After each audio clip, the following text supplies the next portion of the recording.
Hello everyone, welcome to the new video in Cryptoverse. तो आज के वीडियो में हम बात करने वाले डिसेंट्रलाइज फाइनेंस, जिसको आप डीफाई भी बोलते हैं। तो एक्चुअली डीफाई का इतना हाइप क्यों है आजकल, और डीफाई को हम फ्यूचर ऑफ फाइनेंस क्यों बोलते हैं। तो आइए आज के टॉपिक में हम क्या क्या बात करने वाले हैं, देखते हैं। सबसे पहले हम डीफाई के इंट्रोडक्शन के बारे में देखेंगे, फिर लोग डीफाई की तरफ क्यों अट्रैक्ट हो रहे हैं उसको जानेंगे। फिर सीफाई और डीफाई में क्या फर्क है। सीफाई मतलब जो हमारे ट्रेडिशनल बैंक्स ऑपरेट करते हैं, और डीफाई मतलब जो नया कंसेप्ट आया है। और कुछ पॉपुलर डीफाई प्लेटफॉर्म्स को देखते हैं, और लास्ट में हम देखेंगे कि पैसिव इनकम हम डीफाई से कैसे कर सकते हैं, जो कि सबसे इंपॉर्टेंट पॉइंट रहेगा वीडियो का। तो अगर आपको ये सारी जानकारी चाहिए डीफाई के बारे में, तो वीडियो में एंड तक जरूर बने रहे। और मैं होप करता हूँ आपको इस वीडियो से कुछ नया सीखने को मिलेगा। तो इस चैनल को सब्सक्राइब करना ना भूलें। चलिए शुरू करते हैं। तो जैसा कि डीफाई आजकल, डीफाई का बहुत हाइप है मार्केट में। तो डीफाई कुछ एंडलेस पॉसिबिलिटीज हमें देता है कि मतलब डीफाई के थ्रू हम बहुत कुछ पैसिव इनकम कर सकते हैं, सही इन्वेस्टमेंट कर सकते हैं। लेकिन बिफोर हम डीफाई में घुसे, उसके पहले हमें उसके बारे में पता होना चाहिए, क्योंकि नॉलेज इज द की। अगर हमें उसके बारे में नॉलेज ही नहीं है और हम अपने मनी को कहीं भी इन्वेस्ट कर दे, तो it's will be a fooling fooling decision. तो इसलिए मैं आपको रिकमेंड करूंगा, पहले आप डीफाई के बारे में अच्छे से समझ ले, फिर उसको ऑपरेट करें या उस पर इन्वेस्ट करें। तो डीफाई एक नया फाइनेंशियल टेक्नोलॉजी है, जो आपको सिक्योर डिस्ट्रीब्यूटेड लेजर, जो कि ब्लॉकचेन की टेक्नोलॉजी है, उसके ऊपर बना हुआ है। और ये जो सिस्टम है वो बैंक्स और इंस्टीट्यूशन का जो मनी के ऊपर कंट्रोल है, उसको इरेडिकेट करता है, एलिमिनेट करता है। ये बिना कोई थर्ड पार्टी इंस्टीट्यूशन के ट्रांजेक्शन करने में हेल्प करता है। तो जैसा कि डीफाई का फुल फॉर्म है डिसेंट्रलाइज फाइनेंस। ये एक बहुत बड़ा इकोसिस्टम है, जहाँ पे हमारे पास बहुत सारे फाइनेंशियल टूल्स मिलते हैं, जिसमें हम सिर्फ एक इंटरनेट की हेल्प से, बिना कोई इंटरमीडिएटरी की रिक्वायरमेंट के, हम कोई भी ट्रांजेक्शन कर सकते हैं। और बहुत जगह आप डीफाई को ओपन फाइनेंस के नाम से भी जानते होंगे, कि बहुत जगह डीफाई और ओपन फाइनेंस इंटरचेंजेबली यूज होते हैं। और डीफाई के थ्रू हम चाहे हमें लोन लेना हो, लैंडिंग करनी हो, या हमें स्टैकिंग करनी हो, बहुत कुछ ऐसे अलग अलग चीजें जो हम कर सकते हैं। उसकी बात मैं वीडियो के एंड में करूंगा, कि हम पैसिव इनकम के लिए क्या क्या मेथड्स यूज कर सकते हैं। ओके। सो अब लोग डीफाई की तरफ क्यों खींचे जा रहे हैं, बहुत लोग को डीफाई में इंटरेस्ट आ रहा है, तो उसके क्या रीजंस हैं, आइए वो देखते हैं। तो पहला रीजन ये है कि इसमें कोई इंटरमीडिएटरी चार्ज नहीं होता है। जैसे कोई फाइनेंशियल इंस्टीट्यूशन या बैंक का जो चार्ज होता है वो एलिमिनेट हो जाता है। तो जैसे कि एक एग्जांपल हम देखते हैं, कि फॉर एग्जांपल आप डेबिट कार्ड यूज करते हो, तो उसका आपको एनुअल मेंटेनेंस चार्ज देना पड़ता है, जो भी 200 रुपीज या 150 रुपीज होता है। सिमिलर क्रेडिट कार्ड का भी कुछ एनुअल चार्ज होता है। बट अगर हम डीफाई का बात करें, तो यहाँ आपको कोई भी सर्विसेज का चार्ज नहीं देना पड़ता है। और सेकंड पॉइंट की बात करते हैं, कि नॉर्मल सिनेरियो में हम क्या करते हैं, अपने मनी को बैंक में रखते हैं। लेकिन डीफाई में हम क्या करते हैं, कि इसको एक सिक्योर डिजिटल वॉलेट में रखते हैं, कि जिसका एक्सेस हमारे पास ही है खाली, और कोई थर्ड पार्टी उसको एक्सेस नहीं कर सकता। फिर थर्ड पॉइंट है, कि डीफाई को एक्सेस करने के लिए हमें बस एक इंटरनेट कनेक्शन की जरूरत है, और फंड्स को हम मिनट्स और सेकंड्स में ट्रांसफर इजीली कर सकते हैं। एक और रीजन जो यहाँ पे मैं मेंशन करना चाहूंगा, कि जैसे आप फाइनेंशियल इंस्टीट्यूशन की बात करें, वो संडे सैटरडे शायद बंद होते हैं, हॉलीडेज होता है। बट अगर डीफाई की बात करें, ये 24x7 अवेलेबल रहेगा। इसके बैंक की, जैसे बैंक के ऑपरेटिंग टाइम होता है, वैसे डीफाई का कोई ऑपरेटिंग टाइम नहीं होता। हम कभी भी कोई भी ट्रांजेक्शन इजिली कर सकते हैं। तो ये कुछ पॉइंट्स थे जो लोगों को अपने डीफाई की तरफ अट्रैक्ट करते हैं।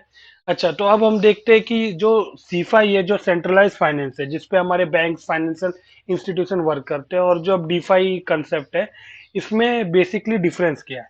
तो चलिए आइए पहले सीफाई के बारे में जानते हैं। तो सीफाई में क्या होता है, कि हमारे मनी को बैंक्स में या फिर फाइनेंशियल इंस्टीट्यूशन वो होल्ड करके रखते हैं। और ये जो फाइनेंशियल इंस्टीट्यूशन है या बैंक से, इनका भी एंड गोल क्या होता है, कि इनको प्रॉफिट जनरेट करना है।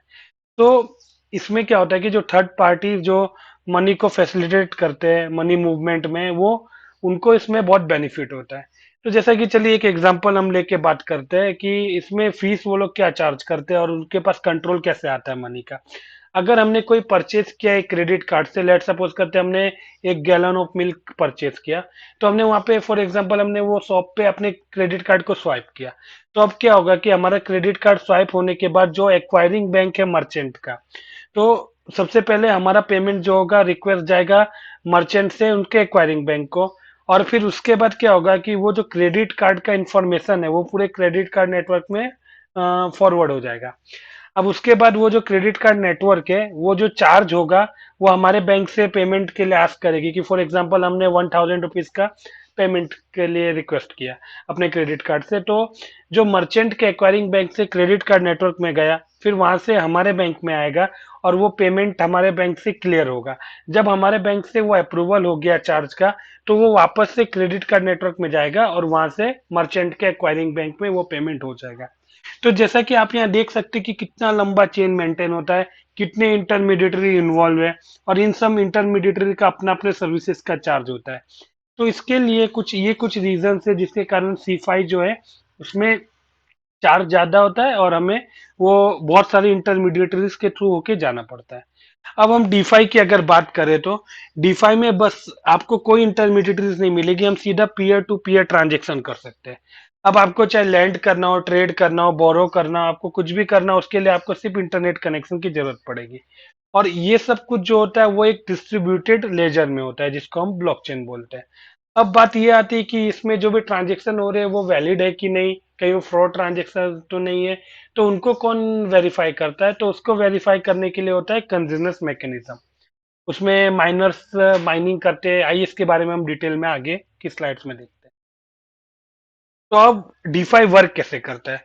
डीफाई ब्लॉकचेन टेक्नोलॉजी को एम्प्लॉयज करता है, मतलब ब्लॉकचेन टेक्नोलॉजी पे वर्क करता है। ब्लॉकचेन एक डिस्ट्रीब्यूटेड और सिक्योर डेटाबेस है जिसको हम लेजर भी बोलते हैं, और बहुत सारे डेप्स बने हुए हैं जो ट्रांजेक्शन को हैंडल करते हैं और ब्लॉकचेन को चलाते हैं। तो ट्रांजेक्शन जो रिकॉर्ड होते हैं ब्लॉक्स में, वो ब्लॉक्स को वेरीफाई करने का काम होता है माइनर्स का। अब उन माइनर्स को वेरीफाई करने के लिए एक माइनिंग फी दी जाती है, जो ट्रांजेक्शन वो लोग वेरीफाई कर रहे हैं, ताकि एक कंसेंसस मैकेनिज्म फॉलो हो और कोई फ्रॉड ट्रांजेक्शन ना हो। और जब वो वेरीफाई हो जाता है तो उस ब्लॉक को ब्लॉकचेन में ऐड कर दिया जाता है। और साथ ही साथ क्या होता है कि वो ब्लॉक को ऐड करने के साथ ही हम जो उसके प्रीवियस ब्लॉक था उसका एड्रेस इसमें ऐड कर देते हैं। सो ये ऐसे ही ब्लॉक चेन बनते बनते एक बहुत बड़ा ब्लॉकचेन बन जाता है कि जिसको टेम्पर करना, मतलब जिसके एक भी डेटा को चेंज करना नेक्स्ट टू इम्पॉसिबल होता है। तो इसके लिए हम बोल सकते हैं ब्लॉकचेन बहुत सिक्योर है और ये इन फ्यूचर हमें हर जगह देखने को मिलेगा। तो ये वेज थी जिससे डीफाई वर्क करता है। अब बात करते हैं कुछ पॉपुलर डीफाई प्लेटफॉर्म्स की। ये गाइस, ये जो प्लेटफॉर्म्स है ये मैंने खुद रिसर्च करके अलग अलग, मतलब ऑलमोस्ट मैंने 50 to 100 प्लेटफॉर्म्स सर्च किए, रिसर्च किया उसके ऊपर, फिर ये मैंने कलेक्ट किए। तो आप इनको जरूर से यूज करने का ट्राई करें। फर्स्ट है यूनिस्वैप, फिर है मेकर, फिर एएमपी, फिर ईएन डॉट फाइनेंस, जुनोसिस और एमसीएस। ये सारे जो प्लेटफॉर्म है ये सब अपने कैटेगरीज में ऑलमोस्ट टॉप पे है। तो जैसे यूनिस्वैप वो डिसेंट्रलाइज एक्सचेंज कैटेगरी का है और उसकी मार्केट कैप की बात करें तो 5870 मिलियन यूएसडी है।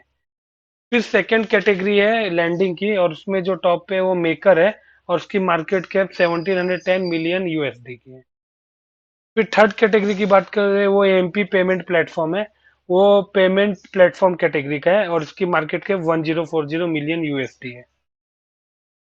फोर्थ कैटेगरी है एसेट मैनेजमेंट का और यन डॉट फाइनेंस उसमें हमने इसमें मार्क किया है और उसकी मार्केट कैप है 683 मिलियन यूएसडी की। फिर फिफ्थ पे आते हैं तो प्रेडिक्शन मार्केट्स में नोसिस है और उसकी मार्केट कैप 550 मिलियन यूएसडी। और लास्ट अगर डेरिवेटिव कैटेगरी की बात करें तो उसमें एमसीएस जो बहुत अच्छा परफॉर्म कर रहा है और ट्रेंडिंग पे है, उसकी मार्केट कैप है 31 मिलियन यूएसडी। अब मैं आपको आगे की स्लाइड में एमसीएस के बारे में कुछ थोड़ी डिटेल्स बताऊंगा, तो आप उसको नोट कर सकते हैं, उसको ट्राई कर सकते हैं। चलिए अब बात करते हैं पेसिव इनकम के बारे में। डिसेंट्रलाइज फाइनेंस के इतने सारे यूज केस रोज आते जा रहे हैं, तो इसमें बहुत सारी अपॉर्चुनिटी है इन्वेस्टर्स के लिए, ट्रेडर्स के लिए पेसिव इनकम जनरेट करने का। तो हमने कुछ पेसिव इनकम के वेज को लिस्ट किया है, तो आप इनमें से इनके बारे में अपना रिसर्च कर कर ट्राई जरूर करें। तो सबसे पहला जो हमने लिस्ट किया है वो डीफाई यील्ड फार्मिंग। जिसको हम लिक्विडिटी माइनिंग भी बोलते हैं। तो यील्ड फार्मिंग एक प्रोसेस है जिससे हम अपने क्रिप्टो करेंसीज को एक जगह पे इन्वेस्ट करके और क्रिप्टो करेंसीज अर्न कर सकते हैं। यील्ड फार्मिंग को हम एक ये एक इन्वेस्टमेंट स्ट्रेटेजी है। इसमें क्या होता है, इन्वेस्टर जो होते हैं अपने कोई भी कॉइन है उसको कोई प्रोटोकॉल में स्टैक करते हैं या डेलीगेट करते हैं, और ये जो पूरा प्रोसेस होता है ये एक स्मार्ट चेन बेस्ड होता है, मतलब इसके लिए ऑलरेडी कोड लिखा हुआ है, तो ये ऑटोमेटिक सब होगा, इसके लिए कोई थर्ड पार्टी की जरूरत नहीं पड़ती है। और जो भी हम इन्वेस्ट करते हैं क्रिप्टो करेंसी उसके बेस पे हमें हमारा रिवॉर्ड मिलता है। तो ये था यील्ड फार्मिंग, ये लॉन्ग टर्म का इन्वेस्टमेंट है। अब हम नेक्स्ट देखते हैं डिफाई स्टेकिंग। स्टेकिंग आजकल बहुत पॉपुलर होते जा रहा है और ये यील्ड फार्मिंग जैसा ही है। इसमें भी हम जो अपने क्रिप्टो करेंसी को कहीं लॉक करते हैं उसका हमें एक रिवॉर्ड मिलता है, और यूजर्स को इसमें भी मतलब मीडियम एटलीस्ट लॉन्ग तो नहीं बोल सकते बट मॉडरेट टाइम के लिए होल्ड करना पड़ता है इसमें। और स्टैकिंग जो होता है इसमें यूजर्स को रिवॉर्ड कैसे मिलता है, चलिए ये जानते हैं। अभी हम बात करें अगर कंसेंसस मैकेनिज्म की, तो बहुत सारे मैकेनिज्म है, जैसे प्रूफ ऑफ वर्क है, प्रूफ ऑफ स्टैक है। तो प्रूफ ऑफ स्टैक में क्या होता है कि इसमें हमें इलेक्ट्रिसिटी या एनर्जी ज्यादा कंज्यूम नहीं होता, क्योंकि उसमें हमें कोई मैथमेटिकल प्रॉब्लम सॉल्व नहीं करना पड़ता। तो प्रूफ ऑफ स्टैक के लिए स्टैकिंग इंपॉर्टेंट है, और स्टैकिंग में क्या होता है कि कुछ जो यूजर्स होते हैं वो अपने एक पर्टिकुलर अमाउंट मिनिमम होती है उतना उनको स्टैक करके रखना पड़ता होता करना होता है प्रोटोकॉल में, और फिर वो डिसीजन ले सकते हैं कि ये जो ट्रांजेक्शन है वो वैलिड है कि नहीं।